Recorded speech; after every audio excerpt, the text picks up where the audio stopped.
Hozir qiziq bir operatsiyani qilib chiqdik.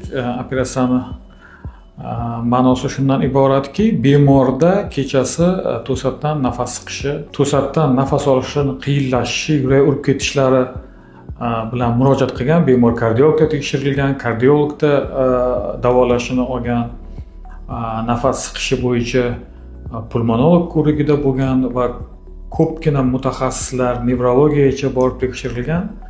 Lekin o'sha bemorda yaxshi anamnezni yig'ib eshitganimizda bemorda o'sha ovqat massasi kechasi o'z-o'zidan tomog'iga, nafas yo'llariga o'tib ketishi aniqlangan va biz bemorga endoskopiya va bariy sulfat massaj bariy bilan tekshirish natijasida bemorda juda katta gigantskiy oshqozonni ko'ks oralig'iga kirib ketish natijasini topdik va bu ahvolini og'irlashiga olib kelgan va operatsiya qilib chiqdik. Paraezofageal chorra hisoblangan oshqozonni va charvini bir qismi ko'ks oralig'ini to'liq egallab olgan, pastki qismini, ko'ks oralig'ini va shu hisobiga bemorda yuqoridagi shikoyatlari kelib chiqqan.